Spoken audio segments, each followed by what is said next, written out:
শুধু মেটিয়াপুরুজ নয়, মেটিয়াপুরুজ, হাওড়া, কলকাতা চত্বরে সব জায়গায় নির্মাণ হচ্ছে অবৈধ বহুতল বাড়ি। সেখানে লাভ হচ্ছে কর্পোরেটরদের এবং শাসক দলের নেতাদের।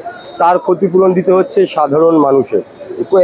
শাসক দল তৃণমূলের আমলে প্রত্যেক জায়গায়, সে জলাশয় হোক এবং জলভূমি হোক, সেখানে অবৈধ নির্মাণ করার জন্য তারা অবাধে পারমিশন পেয়ে যায় এবং তার সঙ্গে জড়িত থাকে শাসক দলের বড় বড় নেতারা। আজকেই এমন ঘটনা ঘটেছে মেটিয়াপুরুজে, এবং এখানকার যিনি মেয়র ফিরহাদ হাকিম, তিনি কিন্তু সে ঘটনা স্বীকার করেছেন যে এখানে অবৈধ বাড়ি নির্মাণ হয়েছে। কিন্তু স্বীকার করার পরও কেন তিনি সে বাড়ি ভাঙেননি বা ভাঙার অনুমতি দেননি, সেই নিয়ে উঠেছে প্রশ্ন। তাহলে কি শাসক দলের একটা বড় অঙ্কের ফান্ড এই অবৈধ নির্মাণ থেকে আসছে? এটাই কি প্রমাণ করতে চাইছে শাসক দল বারবার? মেটিয়াপুরুজের ঘটনা আবার সজাগ করছে আপনাদের। শাসক দল বারবার অপহৃত নালছিত মানুষের জীবনকে নিয়ে ব্যবসা শুরু করেছে। একই অবৈধ নির্মাণ করার সময় শাসককে দিতে হয় বড় অঙ্কের পরিমাণ। ফের যখন কোনো গরিব অসহায় মানুষ সেই বহুতলের নিচে চাপা পড়ে মারা যায়, সেই আমার আপনার সাধারণ মানুষের ট্যাক্সের টাকা ঘুরে ফিরে আবার ক্ষতিপূরণের নামে শাসকের একটা ভোট ব্যাংক হয়ে দাঁড়ায়। দাঁড়িয়ে আছি আমি মেটিয়াপুরুজ গার্ডেন রিচে, যেখানে গতকাল কিন্তু একটা 5তলা বহুতলা বাড়ি কিন্তু ভেঙে পড়ে সেখানে এখনো পর্যন্ত 5 জন মৃত ব্যক্তি এবং বহুজনের আহত খবর পাওয়া যাচ্ছে। ঘটনাস্থলে কোনো মতে কোনো রাজনৈতিক নেতা কিংবা সাধারণ মানুষ অথবা মিডিয়াদেরকে ঢুকতে দেওয়া হচ্ছে না। আমরা চেষ্টা করলাম সেখানে মেন ভিজুয়াল দেখানোর, এবং আমরা দেখাবো যে সামনেই আমাদের ইউনিপেন যে হসপিটাল আছে, যারা অসুস্থ তাদের কিন্তু এই হসপিটালেই রাখা হয়েছে, এবং বিস্তারিত যে কি খবর না খবর সেটা কিন্তু দেখা যাবে পরবর্তী মুহূর্তে। আমি আপনাদের পরপর সেই ভিডিও কিন্তু দেখাবো।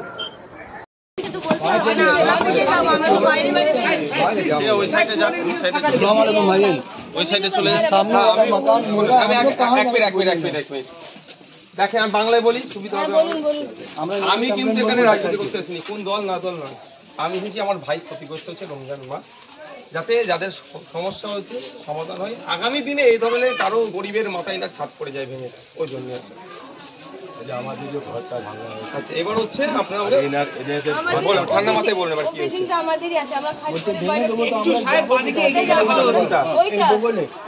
এর বগলে যে ওটা যেটা দাঁড়িয়ে আছে আমরা যাব কোথায় বলুন না, ওই বিল্ডিং এ আপনার আছে, আমার আমাদেরই ঘর। আপনাদের ওটা লিগ্যাল আছে না ইলিগ্যাল আছে? না আমরা তো গরিব মানুষ, প্রমোটারকে দিয়েছি থাকার জন্য, এত তো জল ভরে দিত, ছাদ ভেঙে গেছিল, জলে বাচ্চা নিয়ে হয়েছে, তো কি করবো, কোনো রাস্তা নেই, তো প্রমোটারকে দিয়েছি আমরা। তো প্রমোটারের নামে তাহলে এবার কেস করতে হবে। সেটা তো আমি গরিব মানুষের গরিবের সুযোগ নিয়ে আমি সত্যি রকমের কথা বলে নিয়েছিল, আমার 36 রকমের কথা বলেছিল, মজবুত বানিয়ে দেবো, আপনার এই কাগজ বার করে দেবো, সে করে দেবো। আমি তো পড়ালেখা জানি না, আমি তো দিয়ে দিয়েছি। আমার বাবা নেই, আমি সম্পত্তি ছোট ভাই নিয়ে দিয়ে দিয়েছি। মা আমার চোখে দেখতে পায় না, হার্ট পেশেন্ট, ওকে নিয়ে অন্যর বাড়িতে রেখেছি। আর বলছি আমার বাড়ি ভেঙে দেবো, তো আমি থাকবো কোথায়? প্রথমে এখন যে সমস্যাটা হয়েছে, আপনি তো একটা জায়গায় আছেন, তখন এখন কোথায় বাড়িতে রয়েছি, জামাইয়ের বাড়িতে পড়েছি, কতদিন পরে থাকবো? রমজান রোজা রেখে ঘুরছে, আমি নেই। আপনি বলুন ঘর করে দিন, তারপরে আমরা যাবো।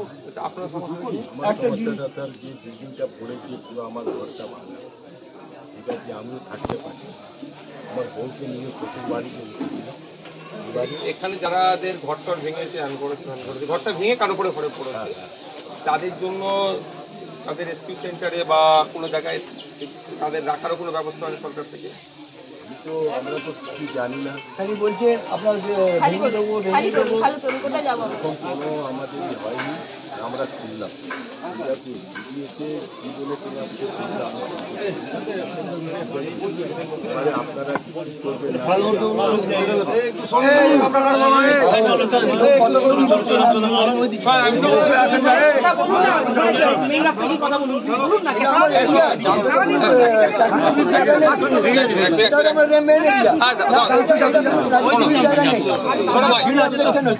আমি আপনাকে বলি, এই যে পুলিশ প্রশাসন যারা আছেন, এদেরও কিছু করার নেই, কিছু বাধ্যবাধকতা আছে।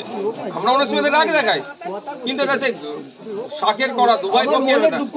ঠিক আছে, আমি শুনবো শোনো কি বলছি। এখন আমাদের যে দুর্ঘটনা ঘটেছে তার থেকে আমাদেরকে বেরিয়ে আসতে হবে। প্রথম কাজ আমাদের হবে যে দুর্ঘটনা ঘটেছে তার থেকে বেরিয়ে আসতে হবে। যারা মারা গিয়েছে তাদের আত্মার শান্তি কামনা যেমন করবো, যারা অসুস্থ আছে সুস্থতা, এবং যারা ক্ষতিগ্রস্ত হচ্ছে এটা থেকে তারা কিভাবে রিলিফ পায় এইটা আমাদের দেখার বিষয়। এটা এখানে রাজনীতির কিচ্ছু দরকার নেই আমাদের, এই জায়গাটা আমাদেরকে থাকতে হবে। যারা ক্ষতিগ্রস্ত হয়েছে ক্ষতিটা পূরণ কিভাবে পাবে এটা সরকারকে দেখতে হবে, আমি কোনো পার্টিকে দেখতে বলবো না। সরকার আছে পৌরসভার আন্ডারে, কেএমসি পরিচালিত এটা, তো কেএমসির আন্ডারে যদি এরকম ইলিগাল বাড়ি বানিয়েছে সেখানে আমাকে ঢুকিয়েছে, তা কেএমসি দায়ভার নিতে হবে।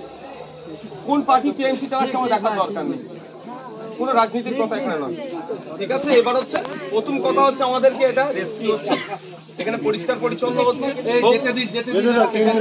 পরিষ্কার পরিচ্ছন্ন হচ্ছে, সাথে সাথে যারা ক্ষতিগ্রস্ত হচ্ছে আমি আজকেই কথা বলবো দায়িত্বশীল যারা আছেন তাদের সাথে, যারা ওখানে ক্ষতিগ্রস্ত হচ্ছে তাদের বিষয়ে কি সরকার চিন্তা ভাবনা করছে। যদি না মনে করে আপনাদেরকে তুলে ফেলে দেবো, ভাই আপনাদের আছে তো, আপনাদের ভাই আছে তো, যদি মনে করে যে টাকা আমি যারা আছে তাদেরকে তুলে অন্য জায়গায় ফেলে দেবো, ফেলার আগে ভাবাবো একটু সাইড দিন, ঠিক আছে। স্কুলের বাচ্চা আছে, যেতে দিন, একটু সাইড দিন, যেতে দিন। ভাঙবে আমার দরকার ছিল আমি